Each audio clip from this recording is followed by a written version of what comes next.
Thank you very much. As usual, I would ask you to introduce yourself and the media you're working for, and I would ask you, given frequent press appearances of the High Rep this week, that you focus on the report and migration partnerships.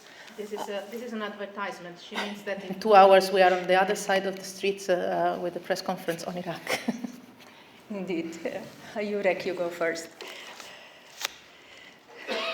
Thank you, Maya. Jurek Kuczkiewicz from Le Soir. A question on the returns.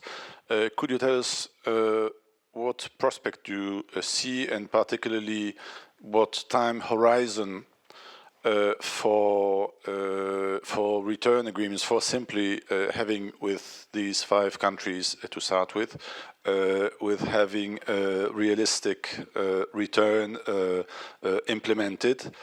And a complementary question to this, how big is the problem of identification of citizens a problem which, if it is so important, well, logically it will take years before some countries are equipped so as to be able to identify and accept their own citizens back. Thank you. Thank you for the question. I said it's not a quick fix approach, it's a long-term investment, but I do not think that we will need necessarily to wait a long time before the first returns and readmissions take place. On identification, we already had, correct me if I'm wrong, the first identification missions in these weeks. And we see some of these 5 countries in particular moving well in this respect. And we know very well, obviously, identification is the basis for returns and readmission. So the positive assessment on the overall first results after 4 months only of the approach are positive also on that side, returns and readmissions, and also on identification. But I would like to stress here that returns and identification, I know, are extremely important, are also the part of the compacts that are attracting more media attention, but we would be probably mistaken if we would have to focus only on returns and readmissions. The compacts are composed of several different other parts, and again, I would like to stress the dismantling of the networks, which means prevention of irregular flows, is also key, as well as it is the work on the root causes that is going to be the investment on the near future and also the long-term future. But I'm positive also on that. Yes, go ahead. Tommaso Gallavotti, in Kronos. It's a question on migration, because yesterday the Italian Foreign Minister Paolo Gentiloni said that it thinks that it is unacceptable that the EU is tough on certain rules and lenient on others, referring to the relocation program. I wonder, he was referring, I think, to the fact that some countries don't apply the readmission plan, the relocation plan, and they are not sanctioned by the EU Commission, which appears to be lenient on this matter. Do you think that the Commission should be tougher towards these countries, notably Slovakia, Hungary, and others? Thank you so much. I remember I said already in this press room several months ago, the rules are rules in all different fields, in all different policies, and the rules have to be applied. Underlying in particular one thing. In this case in particular, the relocation schemes, it's not just rules that the Commission has proposed, but it's also rules that the Council itself, which means the Member States, has adopted. So it's the Member States themselves that have adopted rules, so it's a matter of coherence to stick to those rules. And indeed, the Foreign Minister is right in saying that all the rules have to be respected. And the Commission for sure has a role to play in making sure that the rules are respected in all fields of policy.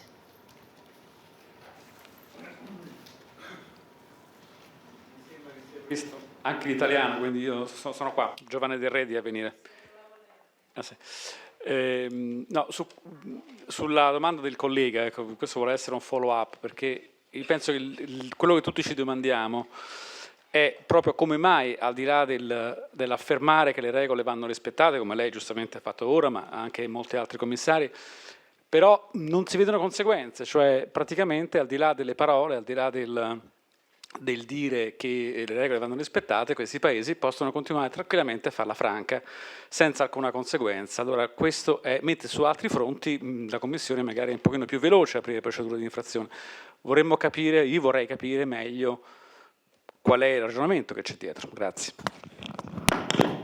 In questo caso temo di dovermi fermare alle mie competenze istituzionali, che sono, come sapete bene, sul lato esterno delle politiche migratorie dell'Unione Europea, ed è il motivo per cui oggi qui presento il lavoro esterno che facciamo con i paesi innanzitutto africani e con i paesi della regione, in particolare del Mediterraneo, non sul lato interno dell'immigrazione, per cui ha competenza, come sapete, il commissario Avramopoulos e supervisione il vicepresidente Timmermans. Quindi mi fermo a fare un rapporto che appunto giudico con primi passi positivi sul lavoro esterno che l'Unione Europea sta facendo, che tutti gli Stati membri hanno riconfermato ancora ieri in Lussemburgo al Consiglio Affari Esteri essere positivo e portare a dei primi risultati, in cui il lavoro tra Commissione e Stati membri sta funzionando in modo egregio, con una condivisione del lavoro, della responsabilità, degli approcci che sta portando a dei primi risultati. E posso soltanto augurarmi che questo stesso spirito di cooperazione e lavoro comune tra diverse istituzioni e tra diversi Stati membri possa riflettersi anche sul lato interno delle politiche migratorie.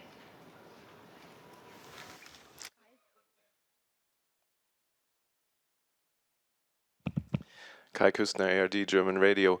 There's been a lot of discussion about whether the Turkey deal is actually the blueprint and the model for these compacts with Africa.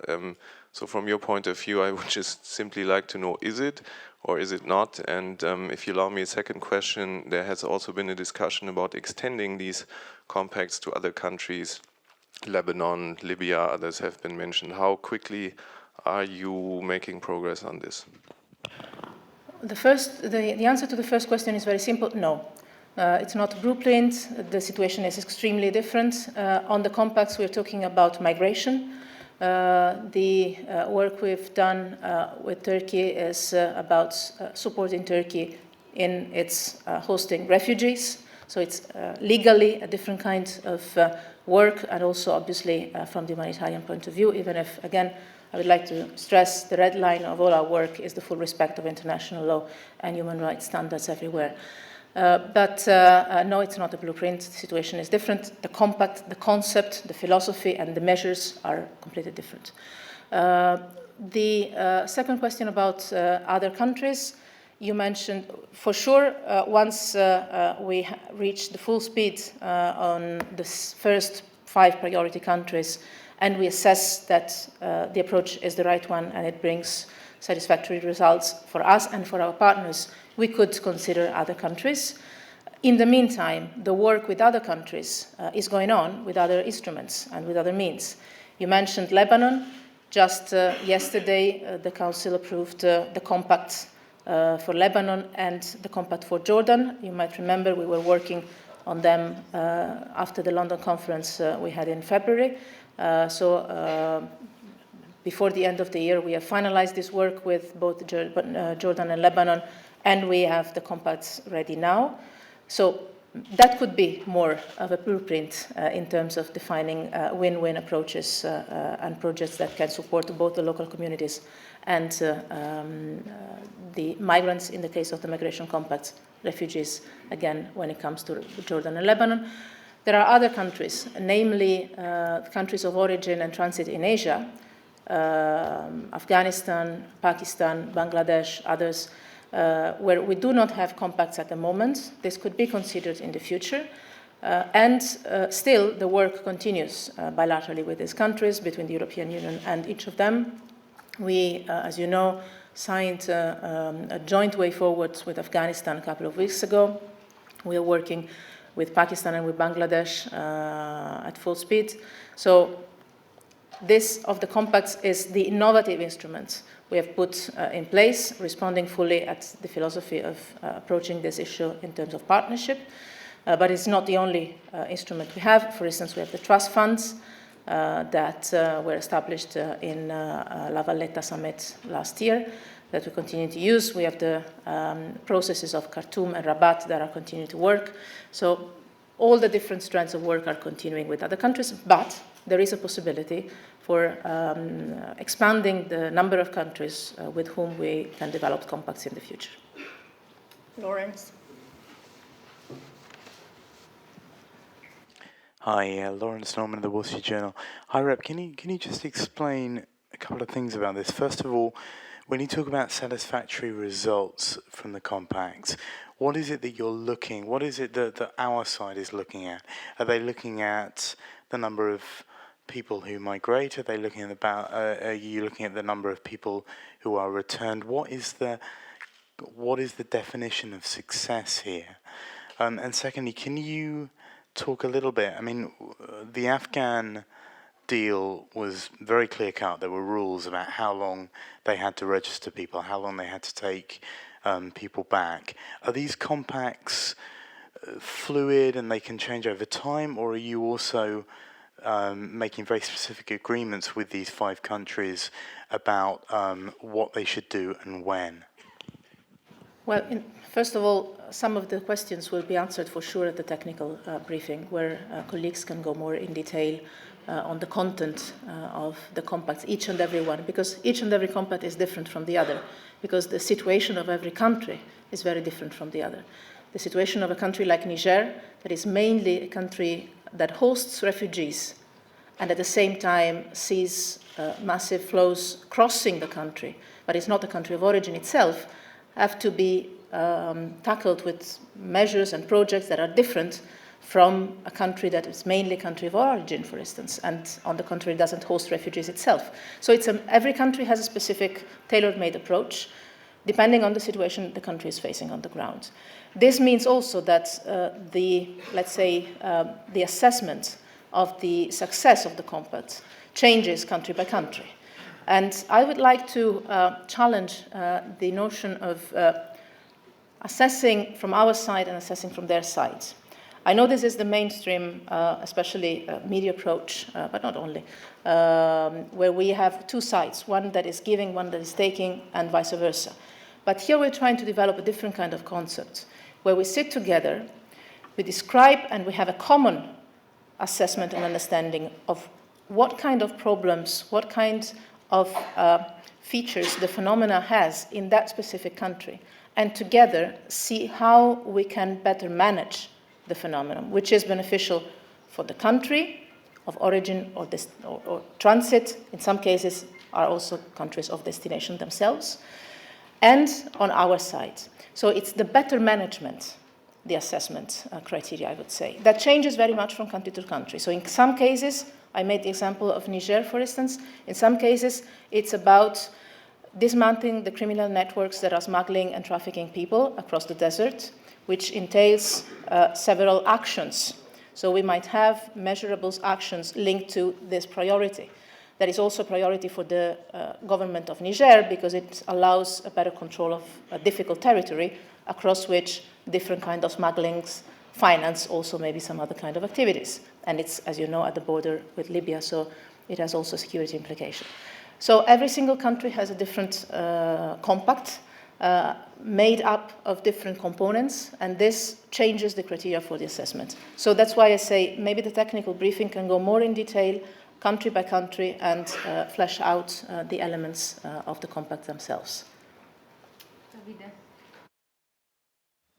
David Carretta, Radio Radicale. I rep.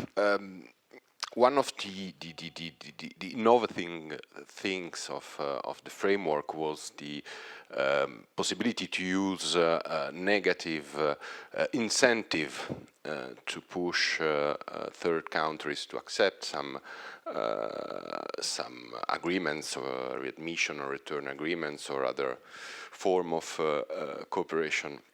Are you ready to use these negative incentive, not just on, let's say, aid, but also on trade, as foreseen by the framework? Thank you.